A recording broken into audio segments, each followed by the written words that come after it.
আপনাদের শুনতে খারাপ লাগবে, এবং আমি জানি না উপদেষ্টা আসিফ মাহমুদ সজীব ভুঁইয়া অথবা মাহফুজ আলম তাদের কোনো অনুসারী আমাদের এই আলোচনা দেখে থাকলে তাদের আরো অত্যধিক খারাপ লাগবে। আমার ব্যক্তিগত কোনো পরিচয় আসিফ মাহমুদ সজীব ভুঁইয়া বা উপদেষ্টা মাহফুজ আলমের সঙ্গে হয়ে ওঠেনি, কারণ আমরা যখন ফিল্ড রিপোর্টিং ছেড়ে দিয়েছি বা আমরা যখন সচিবালয়ে যাওয়া ছেড়ে দিয়েছি, পলিটিক্যাল প্রোগ্রামগুলোতে সশরীরে যাওয়াটা ছেড়ে দিয়েছি, তারপর তারা রাজনৈতিক মঞ্চে এসছেন।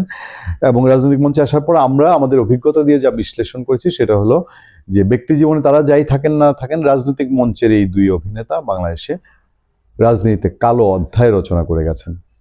ওই যে বলে না যে তর্কের খাতিরে অনেকে বলে যে ৭১ পর্যন্ত বঙ্গবন্ধু শেখ মুজিবুর রহমান এক জিনিস, ৭১ পরবর্তী মানে বাংলাদেশের নেতা হিসাবে, স্বাধীনতার উপকার হিসেবে বঙ্গবন্ধু শেখ মুজিবুর রহমান, বাংলাদেশের প্রধানমন্ত্রী বা প্রেসিডেন্ট হিসেবে বঙ্গবন্ধু শেখ মুজিবুর রহমান, পার্থক্য আছে। তো তারা ৫ আগস্ট পর্যন্ত একটা গ্রুপের একটা অংশের বিশাল একেবারে হয়তো দেবতার পর্যায়ে চলে গিয়েছিলেন, কিন্তু আমরা দেখেছি ৫ আগস্ট ২০২৪-এর পরে, এবং সেই রূপটা ভালো না। তাদের পদত্যাগের আলাপ উঠছে, কোনো কোনো পত্রপত্রিকা রিপোর্ট করেছে একজন পদত্যাগ করবে আরেকজন করবে না, ধরে নিলাম পদত্যাগ করছে। পদত্যাগ করলে পরে তাদের ভবিষ্যৎ কি?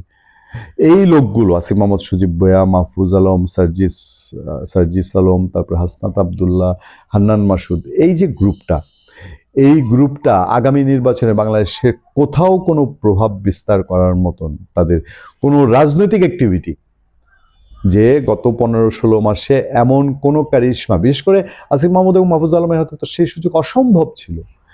তারা ছুটোছুটি করেও, ওই যে ফাটাকা স্টোর কথা বলে না কলকাতার, ফাটাকা স্টোর টাইপেরও তো কিছু কাজ করে দেখায়, কিছু উদারতা, মন্ত্রণালয়ে এমন কিছু, যে বক্তৃতা বিবৃতি দিয়ে তারা ক্ষমতা এসছে। এখন এই লোকগুলো পদত্যাগ করবে কি করবে না, করলেও কি আসে যায়, আর করলে পরে তারা যদি নির্বাচনে যায় তাহলে আপনাদের ধরে নিতে হবে যে এই নির্বাচন ১৮-২৪ বা সেই ১৪ সালের নির্বাচনের চেয়ে খুব ব্যতিক্রমী কোনো নির্বাচন বাংলাদেশ হচ্ছে না। আগামী পার্লামেন্টে এই দুজনকে আমি সংসদ সদস্য হিসাবে দেখব, এইটা আমি অবিশ্বাস করি না এই কারণে, পাবলিকের ভোটে না, ওই যে মেকানিজমের নির্বাচন বাংলাদেশে এত বছর ধরে হয়েছে, এই মেকানিজমের কোনো একটা প্লটে তারা নিশ্চয়ই অলরেডি সিদ্ধান্ত নিয়ে ফেলেছে যে এই প্লটে গেলে পরে আমরা আগামীতে সংসদ সদস্য হিসেবে থাকতে পারবো, আর না হলে এই দুই লোক পদত্যাগ করার কথা না। গতদিনে আমাকে একজন বলেছে, আমার এক সোর্সে, যে এই দুটো যদি পদত্যাগ করে আপনি ধরে নেবেন যে নির্বাচন হচ্ছে এবং এরা এমপি হচ্ছে, এরা এমপি হওয়ার গ্যারেন্টি পায়ে গেছে, পাবলিকের ভোটে না, অন্য কোনোভাবে।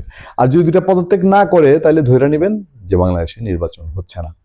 এইটা আমাকে খুব রিলায়েবল একটা জায়গা থেকে বলা হয়েছে। এখন তারা কোন প্লটে আগামীতে এমপি হওয়ার সুযোগ সাজিয়েছে আপনার মনে আছে কিনা? আজকে থেকে ৩-৪ মাস আগে নাসিরউদ্দিন পাটোয়ারি, তাদেরই তো দল, আমি তো এনসিপিকে তাদের দলই বলবো, এই নাসিরউদ্দিন পাটোয়ারি বলেছিল যে বহু খেলা এখনো বাকি আছে, এবং সরকারের ভেতরে একটা অংশ আছে তারা মাঝে মধ্যে ফাঁকে ফুঁকরে এটা বলে যে এখনো নাকি অনেক খেলা বাকি। সেই খেলা এই ২৬-এর নির্বাচন উপলক্ষে ফেব্রুয়ারিতে বাংলাদেশের মানুষ দেখতে যাচ্ছে কিনা, এটা আসিফ মাহমুদ সজীব ভুঁইয়া এবং মাহফুজ আলমের, তাদের যদি কোনোখানে ইলেকশন করতে যায় সেদিকে নজর রাখলে আপনারা বুঝতে পারবেন।